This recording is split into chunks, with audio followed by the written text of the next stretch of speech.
తెలియాలి. సూక్ష్మతకే తెలుస్తుంది,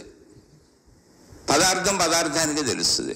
రెండు ఉన్నాయి మనలో ఉన్న ప్రాణశక్తి సూక్ష్మత, అదే అనంతాత్మశక్తి. మనలో ఉన్న స్థూలత్వం శరీరం. అందుకని శరీరానికి శరీరపరమైన తెలుస్తుంది, సృష్టి ప్రస్ఫుటంగా తెలుస్తుంది శరీరానికి. మనలో ఉన్న సూక్ష్మతకి, ప్రాణశక్తికి బయట ఉన్నటువంటి సూక్ష్మత తెలుస్తుంది, అదే అనంత ఆకాశం. ఏమీ లేదని చెబుతుంది అక్కడ. అయితే ఏమీ లేదని చెబుతుంది ఎవరో తెలుసా? జ్ఞానం కాదు, శరీరానికి ఏమీ లేదు. ఏమీ లేదని చెబుతుంది ఏంటి? శరీర భావనలో. ఆకాశంలో ఏమన్నా ఉందా? ఏమీ లేదు, ఖాళీగా ఉంది, శూన్యంగా ఉందని చెబుతుంది ఎవరో? శరీరం. కళ్ళు చెబుతున్నాయి, అక్కడ దృశ్యం లేదు. చెవులు చెబుతున్నాయి, అక్కడ శబ్దం లేదు. ముక్కు చెబుతుంది, అక్కడ వాసన లేదు. నాలుగు చెబుతుంది, అక్కడ పదార్థం లేదు. రుచిని తెలుసుకోవడం కుదరదు, రుచే లేదు. చర్మం చెబుతుంది, అసలు ఏ స్పర్శ లేదు. అందుకే నడిచిపోతున్నాం, ఖాళీలో తిరుగుతున్నాం. కానీ జ్ఞానాన్ని అడిగి చూడు, ఏమీ లేదని చెబుతుంది శరీరం. జ్ఞానాన్ని అడిగి చూడు, నీలోకి వెళ్ళి చూడు, నీలో ఏమీ లేని స్థితిని ఒకసారి కల్పించుకో. ఇదేంటండి, నాలో ఏమీ లేని స్థితిని నేను ఎలా కల్పించుకోగలనండి? ఎందుకు కల్పించుకోలేరండి? మీలో అన్నిటినీ వేసుకుంది మీరే కదా.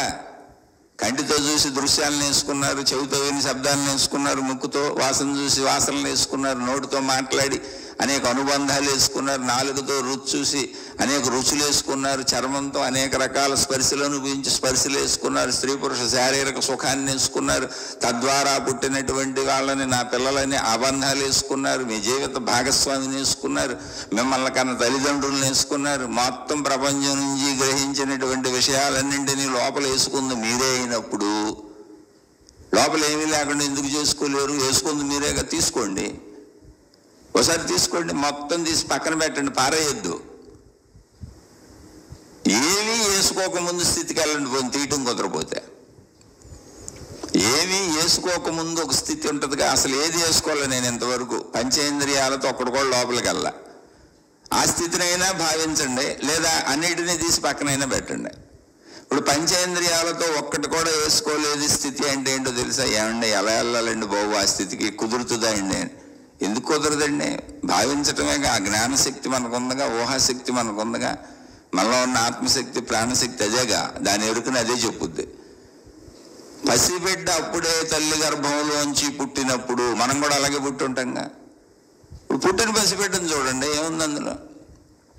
అప్పుడే పుట్టిన పసిబిడ్డకి లోపల ఏమన్నా ఉన్నాయా? అబ్బే ఎలా ఉంటాయండి, ఇప్పుడే కదండి అసలు బిడ్డ పుట్టింది. మరి తల్లి పక్కలో పడుకుందిగా ఏమన్నా ఉన్నాయా? గుర్తుపడుతుంది ఎవరినన్నా? అబ్బే అసలు గుర్తుపడతలేదండి. ఎందుకని? లోపల ఏమి లేవుగా. అంటే ఇప్పుడు బిడ్డ దగ్గర ఏముంది? బిడ్డ యొక్క శరీరం ఉంది, బిడ్డ యొక్క ప్రాణం ఉంది. అక్కడి నుంచి నిదానంగా గుర్తుపట్టడం, తెలుసుకోవడం మొదలు పెడుతుంది.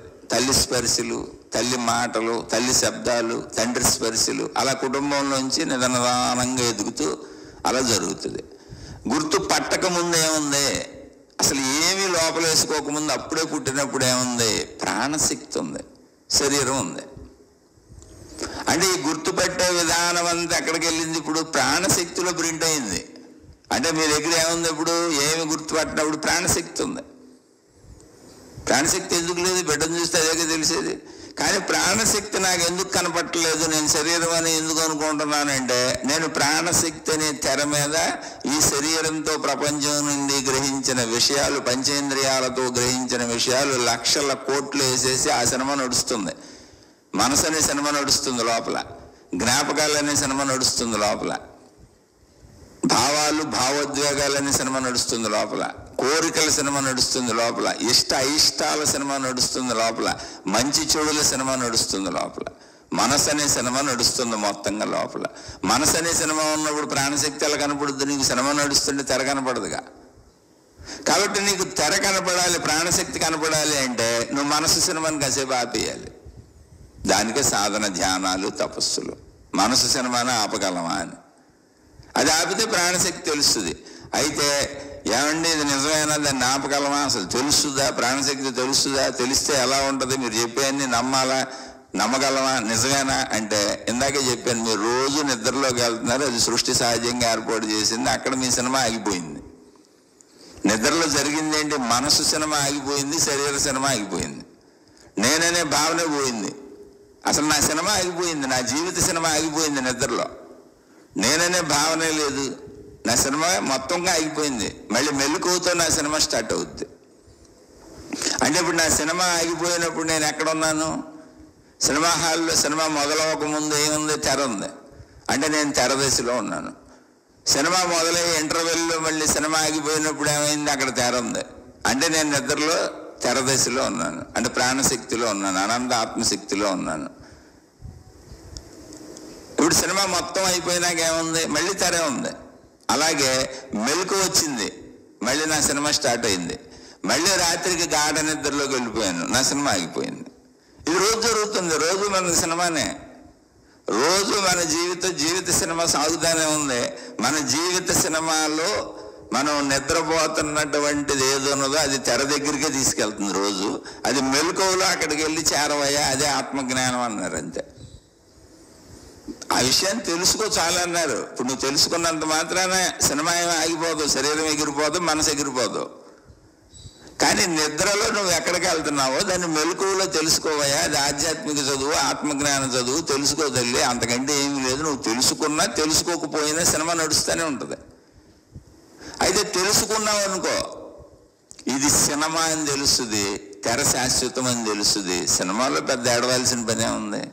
ఏదో భావోద్వేగాలు రావచ్చు, కాసేపు సినిమా చూస్తున్నప్పుడు జోకులకు నవ్వు రావచ్చు, ఫైటింగ్లో కోపం రావచ్చు, వాళ్ళు ఏడుస్తుంటే ఏడుపు రావచ్చు, భావోద్వేగాలు కలగచ్చు. కానీ ఆ కాసేపే తప్ప అది సినిమా అని మనకు తెలుసుగా. ఒకవేళ అది సినిమా అని బాగా తెలిస్తే, అంటే గాఢంగా ఇది సినిమాలే యాక్ట్ చేశారులే, ఇందులో ఏముందిలే, ఊరినే చూడటానికి వచ్చాను, సరదాగా ఎంటర్టైన్మెంట్కి వచ్చాను అని అది సినిమా అనే భావనతో నువ్వు సంపూర్ణంగా కూర్చుంటే అక్కడ ఏమి జరిగినా నువ్వు సినిమానే చూస్తావు తప్ప స్పందించటం తక్కువ ఉంటుంది. ఏడుపుకి ఏడవు, నవ్వుకు నవ్వవు, మాకు చూస్తూ ఉంటావు సినిమా. లేదు స్పందిస్తావు సరదాగా, సినిమాని తెలిసే స్పందిస్తావు. జీవితం కూడా అంతే, సేమ్ జీవితం సినిమాలాగా ఉంటుంది. ఎందుకు తెలుసుకోవాలి అనంత ఆత్మజ్ఞానాన్ని? ఎందుకు చదువుకోవాలి ఆధ్యాత్మిక చదువుని? ఎందుకు చదువుకోవాలి ఈ ఆత్మజ్ఞాన చదువుని? ఎందుకు తెలుసుకోవాలి ఆత్మశక్తి ఎరుకని, నాలో ఉన్న ప్రాణశక్తి ఎరుకని? అంటే అసలు నువ్వు రోజు అక్కడికే వెళ్తున్నావు నాయన. నిద్రలో మెలకువలో సినిమా స్టార్ట్ అయింది, నిద్రలో సినిమా ఆగిపోయింది. తెర దగ్గరికి వెళ్తున్నావు. నీ తెరని నువ్వు తెలుసుకోపోతే ఎలాగూ? తెలుసుకుంటే ఏంటి లాభం? ఎందుకు తెలుసుకోవాలి అంటే ఇది సినిమా అని తెలిసినప్పుడు ఇంత దుఃఖం ఉండదు. అంతే. ఇది సినిమా అని తెలిసినప్పుడు నా సినిమాకి ముగింపు ఉంది, నేను నశించిపోతాను, మరణించిపోతాను, అదేం ఉండదు నీకు. ఎందుకని తెర అక్కడే ఉంటుంది. ఎప్పుడు తెరే నేనని తెలుస్తుంది. తెర మీద ఆడే సినిమా నేను కాదా? నేనే. కానీ సినిమా అది. తెర మీద ఆడే సినిమా కూడా నేనే, అందులో డౌట్ ఏం లేదు. శరీరం నేనే, మనసు నేనే. కానీ సినిమా ఆగిపోయినంత మాత్రాన్ని నాకు నశింపు లేదు. తెరగా నేను అనంత ఆత్మశక్తిగా, ప్రాణశక్తిగా ఎప్పుడు స్థిరంగా ఉంటాను. ఇది సినిమా అని తెలిసినప్పుడు ఈ సినిమాలో సుఖ దుఃఖాలు పెద్దగా నన్ను బాధించవు, అందుకని తెలుసుకో అన్నారు. లేదంటే నేను తెలుసుకొని ఇలాగే బాధలు పడి దుఃఖపడి చనిపోతాను, నేను అది తెలుసుకొని అంటే మిమ్మల్ని బలవంత పెట్టేవాళ్ళు ఎవరూ లేరు. వాళ్ళు కోటాను కోట్ల మంది అలాగే బతికేస్తున్నారు, హాయిగా బతికేస్తున్నారు. ఇంకా మూర్ఖత్వంలో, మూఢత్వంలో నా మతమే గొప్పది, నా గురువే గొప్పడు, నాకు సంబంధించిందే గొప్పది అని కొట్టుకు చేస్తున్న వాళ్ళు బోల్డ్ మంది ఉన్నారు. ఒకవైపే ఉండిపోయి ఒక జ్ఞానంలోనే ఫిక్స్ అయిపోయి జీవితాలు నాశనం చేసుకుంటున్న వాళ్ళే ఎక్కువ మంది ఉన్నారు ప్రపంచంలో. అది మతపరంగా కావచ్చు, దైవపరంగా కావచ్చు, కుటుంబ పరంగా కావచ్చు, వ్యక్తిపరంగా కావచ్చు, ఎక్కడైనా సరే. కానీ ఆధ్యాత్మిక చదువు, ఆత్మజ్ఞాన చదువు నీకు ఇష్టమైతే, నీకు అర్థమైతే, నీకు కావాలనుకుంటే చదువు, తెలుసుకో. తెలుసుకుంటే ఏమవుతుందంటే ఒకవైపు ఫిక్స్ అవటం కుదరదు, ఒకవైపే ఉండకూడదు. సత్యం నిత్యం అవుతున్నాం. అలాంటి తప్పు లేదా, చెడు లేదా, మంచి లేదా, ఒకవైపు లేదంటే ఉంది. ఒకవైపు ఎలా ఉందో రెండో వైపు కూడా అలాగే ఉంది. కాసేపు ఈ వైపు ఉంటుంది, కాసేపు ఆ వైపు ఉంటుంది. రెండింటినీ తెలుసుకోవటం సంపూర్ణ జ్ఞానం, రెండింటినీ తెలుసుకోవటం, పూర్ణ జ్ఞానాన్ని తెలుసుకోవటం, అన్ని వైపులా తెలుసుకోవటం సంపూర్ణ సత్యం. అందుకని సత్యము నిత్య నూతనము. నీకు ఇష్టమైతే చదువుకో, కష్టమైతే వదిలేసాయి. ఎవరిని ఇక్కడ బలవంత పెట్టరో. ఎవరైనా చదువుకోవాలనుకున్న వాళ్ళు ఇష్టపడి వెతుక్కొని కష్టపడి దాన్ని తెలుసుకొని వాళ్ళే సాధించుకోవాలి. నీ వెంటబడి నేర్పేవాళ్ళు ఎవరో ఉంటారు ఇక్కడ. ఎవరికి ఏ అవసరత లేదు. ఎవరి జీవితం వాళ్ళే జీవించాలి, ఎవరి సినిమా వాళ్ళదే, ఎవరి యాక్షన్ వాళ్ళే చేసుకోవాలి, ఎవరి తెర వాళ్ళదే. కాబట్టి మీరు తెరను చూస్తారా చూడరా అనేది మీ ఇష్టం. కానీ నిద్రాస్థితిలో అందరం తెర దగ్గరికి వెళ్తున్నాం, అదే సమాధి స్థితి.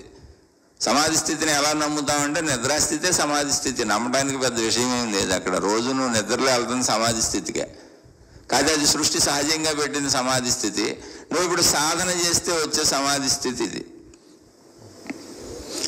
దాన్ని కూడా ఎరుకలోకి తెచ్చుకొని సమాధి స్థితిలోకి కూడా వెళ్ళకుండా చక్కగా ఇది సినిమా నడుస్తుంది, తెర ఉంది, సినిమా నడుస్తుంది, తెర ఉందని సినిమా హాల్లో ఎలా తెరని సినిమాని రెండింటినీ గుర్తించేశాము, అలా నా ప్రాణశక్తి అనే తెర మీద, అనంత ఆత్మశక్తి అనే తెర మీద, అంటే నా ప్రాణశక్తి అనే తెర మీదేమో నా జీవితం నడుస్తుందని భావించుకుంటున్నాను. అదే ప్రాణశక్తి అనంత ఆత్మశక్తిగా మొత్తం సృష్టి సినిమా నడుస్తుంది. రెండు భిన్న భిన్నం కాదు, రెండు ఒకటే. కానీ రెండు ఒకటే అని నాకు తెలిసిన, నేను సినిమాను చూసినప్పుడు తెర కనపడదు, తెరను చూసినప్పుడు సినిమా కనపడదు. సింపుల్ అంతే. నేను అనంత ఆత్మశక్తి భావనలోకి వెళ్ళినప్పుడు దేహభావం తగ్గిపోద్ది, దేహభావంలోకి వెళ్ళినప్పుడు అనంత ఆత్మశక్తి భావం తగ్గిపోద్ది. జీవన్ముక్త స్థితి అంటే అది. ఈ జీవన్ముక్తులు అవసరార్థం దేహభావంలోకి వచ్చి కాలకృత్యాలు తీర్చుకొని దేహాన్ని నిలబెట్టుకోవడానికి అవసరమైన ఆహారాలు పానీయాలు తీసుకొని నిద్రపోయి దేహానికి ఏమవసరమో అవన్నీ చేస్తారు. ఆ అవసరాలు తీరిపోయినాక అనంతాత్మశక్తి భావనలో లీనమైపోయి దేహాన్ని వదిలేస్తారు. అంటే ఏంటి, కోరికల వైపు పరుగులు ఎత్తనివ్వకుండా తగుమాత్రంగా బతుకుతారు. రెండు స్థితులు వాళ్ళలో నడుస్తూనే ఉంటాయి. అది నీకు అర్థమైతే నువ్వు రెండు స్థితుల్లో ఉండటం తెలుసుకుంటావు, అంతే. అంతకు మించి ఇక్కడ జరిగేది ఏమి లేదు. ఒకవేళ నువ్వు తెలుసుకోకపోయినా వచ్చే నష్టం లేదు, ఎందుకంటే రెండు స్థితులు అక్కడే ఉన్నాయి. తెర మీదే సినిమా నడుస్తుంది, నీ జీవితం అనే సినిమా. నువ్వు తెలుసుకున్నా తెలుసుకోకపోయినా వచ్చే నష్టం లేదు. తెలుసుకుంటే కొంచెం నీకు భారం తగ్గుద్ది, దుఃఖం తగ్గుద్ది. తెలుసుకోకపోతే కొంచెం నీకు ఎక్కువ దుఃఖపడతావు, ఎక్కువ కష్టపడతావు, ఎక్కువ బాధపడతావు, మరణం అంటే భయపడతావు. మరణంతో నేను చచ్చిపోయాను బాబోయ్ లేకుండా పోతానని అనుకుంటావు, అంతే. అయినా నువ్వు ఉంటావు. శరీరం నశించిపోయినా సినిమా ఆగిపోయినా నువ్వు ఎక్కడికి ఉంటావు. కాకపోతే కొంచెం ఎక్కువ దుఃఖపడి బతుకుతావు, భయపడి బతుకుతావు, అంతే. నువ్వు నేను అనంత ఆత్మశక్తి నేను తెరను తెలుసుకోవడం వల్ల నీ కొత్తగా వచ్చే మహిమలు మాయలు, నువ్వేదో చేసేయటాలు, సిద్ధులు పొందేయటాలు, గాలిలో నడిచేయటాలు, ఆకాశంలో ఎగిరేయటాలు, నీళ్ళ మీద నడిచేయటాలు, ఇలాంటి మహిమలు మాయలు నీకు ఏమీ రావు. జీవితం ఇలా సాధారణంగానే గడుస్తుంది. జస్ట్ సింపుల్ వచ్చే మార్పు ఏంటంటే దుఃఖ భావన తగ్గుద్ది, కష్టభావన తగ్గుతుంది. ఎందుకంటే సినిమా తెర రెండు అర్థమైనవి కనుక, సినిమాతో నాకు ముగింపు కాదు కనుక, ఇది ఎలాగే నడుస్తుందని అర్థమైంది కనుక దుఃఖ భావన తగ్గుద్ది, అంతే తప్ప అద్భుతాలు మహిమలు మాయలు ఏమి జరగవు, ఉండవు. ఉన్నాయని చెప్పేవాళ్ళ మాటలు నమ్మకండి. వాళ్ళు మళ్ళీ మహిమల పేరులతో మాయల పేరులతో కొత్త సినిమాలు సృష్టించి మిమ్మల్ని మోసం చేస్తున్నారు, అంతే. ఇది నా సొంత అభిప్రాయం. నా సొంత అభిప్రాయంతో మీరు ఎవరు ఏకీభవించక్కర్లేదు. మీకు నచ్చిన మార్గాల్లో మీరు చక్కగా వెళ్ళిపోవచ్చు.